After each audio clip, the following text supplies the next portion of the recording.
Unjuk rasa buruh di depan kantor Disnaker Kota Makassar berujung ricuh. Keributan bermula saat buruh yang sedang berorasi tiba-tiba diserang sekelompok remaja dengan lemparan batu. Puluhan peserta aksi yang tidak terima kemudian membalas dan mengejar massa yang menyerang. Aparat kepolisian dari Polsek Rapocini yang berada di lokasi pun langsung membubarkan sekelompok remaja tidak dikenal yang tiba-tiba menyerang buruh. Akibat insiden ini, mobil komando demonstran rusak parah. Kami tidak menerima bahwasanya adanya penyerangan seperti ini. Kami akan melakukan aksi besar-besaran mulai dari Polda maupun di Polrestabes. Bahwasanya tindak pengawalan terhadap kami dari aparat kepolisian itu harusnya tegas melakukan tindakan. Bahwasanya pada saat sebelum aksi kami di sini sudah ada orang-orang yang di sebelah. Ini bagi salah milik karena menurut mereka ada yang melempar, makanya kita layan lagi usut. Pelemparan siapa, pelakunya siapa, apa motifnya, nanti kita akan. Sebelum diserang, massa sedianya berunjuk rasa menuntut haknya sebagai buruh. Kini usai kejadian, korban dari pihak buruh membuat laporan ke polisi guna penyelidikan lebih lanjut.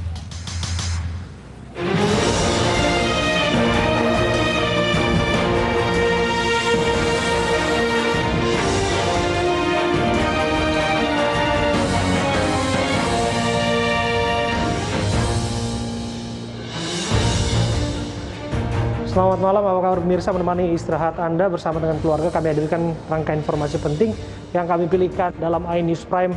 Saya Abraham Silapi. Pemirsa, aksi tarik-menarik motor ojek online oleh debt collector di Jalan Panjang, Kebonjeruk, Jakarta Barat viral di media sosial. Debt collector tersebut ditangkap warga. Pengemudi ojol berusaha untuk mempertahankan motornya dan berteriak maling. Warga yang mendengarkan teriakan tersebut langsung mengejar dan menangkap debt collector. Saat ini debt collector tersebut berada di Polsek Kebonjeruk, Jakarta Barat. Pihak kepolisian masih mendalami kasus antara pengemudi ojol dan debt collector.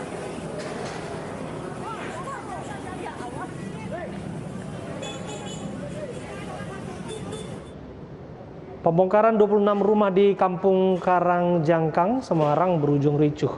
Menolak dibongkar, warga histeris mempertahankan rumah mereka.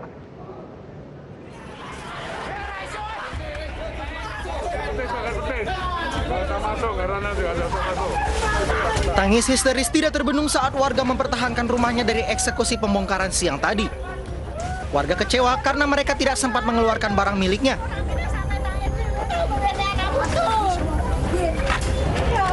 Warga memprotes pembongkaran ini karena mengaku tidak mendapat pemberitahuan terlebih dahulu. Harusnya kan ini kan dikasih tahu dulu juga. Selama ini warga gimana, Bu?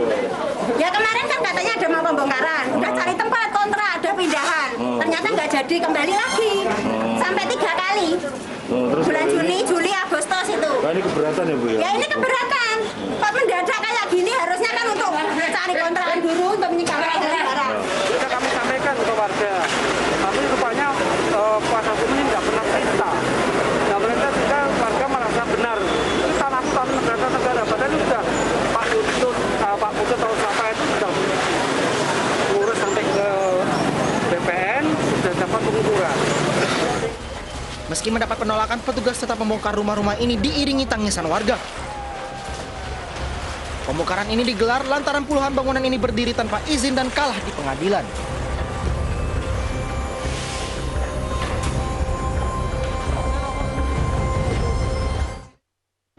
Akibat banjir bandang yang menerjang 4 kecamatan di Bogor, Jawa Barat, sejumlah jembatan terputus. Warga terpaksa mencari jalur alternatif dengan jarak yang lebih jauh.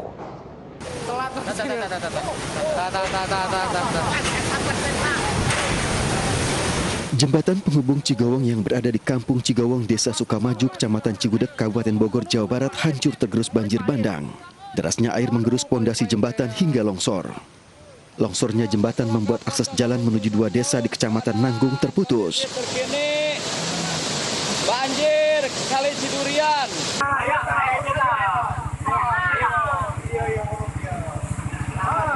Banjir bandang yang menerjang 4 kecamatan di Bogor, Jawa Barat juga memutus jembatan yang berada di Cigudeg, Bogor. Wilayah terdampak berada di 4 kecamatan, yakni Kecamatan Nanggung, Kecamatan Jasinga, Sukajaya, dan Cigudak. Warga terpaksa memilih jalur lain dengan menempuh jarak yang lebih jauh. Ada jalan lain nggak Teh? Ada, cuma lewat Taman Sari. Jauh ya Teh? Lebih jauh, muter jauh. Jauh, muter. Debit air Kali Cibudak ini sangat tinggi sehingga 2 jembatan yang ada di wilayah Kecamatan Cibudak itu hanyut, ambruk, diterjang oleh arus Sungai Cidurian. Sebelumnya banjir bandang terjadi pada Senin sore hingga merendam rumah warga dengan ketinggian air yang bervariasi. Di Jasinga, Bogor, sejumlah rumah warga rusak akibat diterjang banjir bandang. Di lokasi ini petugas gabungan masih memantau kondisi kerusakan akibat banjir bandang.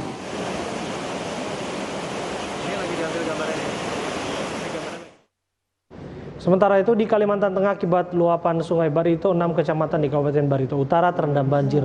Ribuan rumah warga terendam banjir yang mencapai 2 meter. Ribuan rumah warga di 6 kecamatan di Kabupaten Barito Utara terendam banjir. Wilayah terdampak banjir berada di Kecamatan Lahai Barat, Teweh Tengah, Teweh Baru, Teweh Selatan hingga Montalat. Selain rumah warga, akses jalan wilayah pertokoan juga terendam. Sejumlah warga terpaksa mengungsi meski sebagian warga memilih untuk bertahan. Kepala BPBD Barito Utara mengaku status tanggap darurat baru akan diputuskan melalui rapat bersama unsur terkait. Itu banjir itu akibat apa, Pak? Luapan sungai, jadi Sungai Barito dan anak Sungai Barito karena curah hujannya begitu tinggi. Yang kemarin pada hari Jumat itu, Kamis malam sampai Jumat siangnya juga hujan. Hingga kini ketinggian permukaan air Sungai Barito masih meluap hingga menutup jalan-jalan di sejumlah kecamatan. Warga di bantaran sungai diimbau tetap waspada mengingat potensi hujan dengan intensitas tinggi masih akan terjadi. Diduga akibat tidak membayar iuran, ibu-ibu penjual sayur di Pasar Gambir Deli Serdang dihajar preman. Informasi tersebut adalah satu dari 5 berita pilihan hari ini. Jalan, kamera tetap jalan. Saya imbau untuk seluruh masyarakat TKBN. Unjuk rasa ratusan buruh Pelabuhan Tunas Bangsa Mandiri, Kendari, Sulawesi Tenggara berakhir ricuh. Buruh yang semula berorasi di depan kantor dinas koperasi ini merangsek masuk dan menggeledah mencari ASN yang bekerja. Karena tak menemukan kepala dinas koperasi, buruh mendatangi kantor Gubernur Sulawesi Tenggara dan melancarkan orasi. Masa menuntut kepala dinas koperasi Sulawesi Tenggara dicopot dari jabatannya karena tidak bisa menyelesaikan pembayaran sisa hasil usaha selama 3 tahun.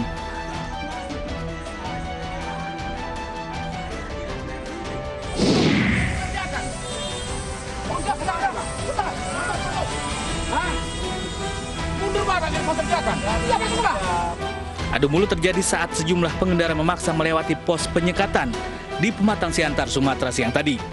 Pengendara yang ingin memutar balik meminta petugas agar membuka pembatas jalan. Petugas dinas perhubungan pun bersikeras melarang sejumlah kendaraan yang nekat putar balik dengan menerobos pembatas jalan.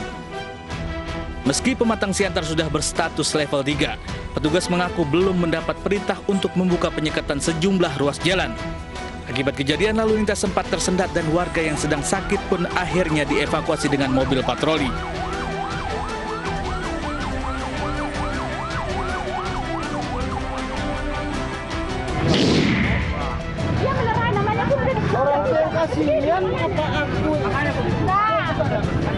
Diduga akibat tidak menyetor iuran, seorang pedagang sayur babak belur dianiaya preman di Pasar Gambir Deli Serdang, Sumatera Utara.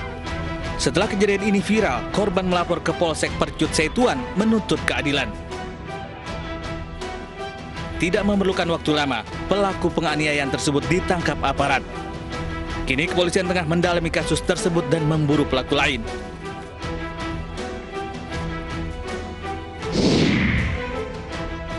Sebuah toko bahan bangunan di Jalan Patriot, Kota Bekasi, Jawa Barat ludes terbakar.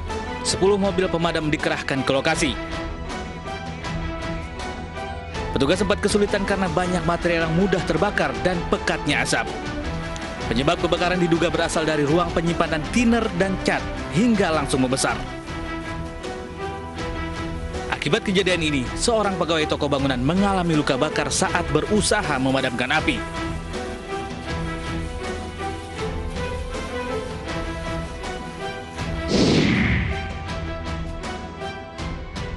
Mobil ini terjebak banjir saat nekat melintasi genangan setinggi hampir 1 meter di Kabupaten Katingan, Kalimantan Tengah. Tak hanya mobil, sejumlah bus antar kota juga berusaha melintasi banjir yang menerjang jalan penghubung Kecamatan Katingan Hilir, Kalimantan Tengah. Banjir berarus deras yang berada di lokasi perbaikan gorong-gorong jembatan ini rawan kecelakaan lantaran materialnya longsor terbawa banjir.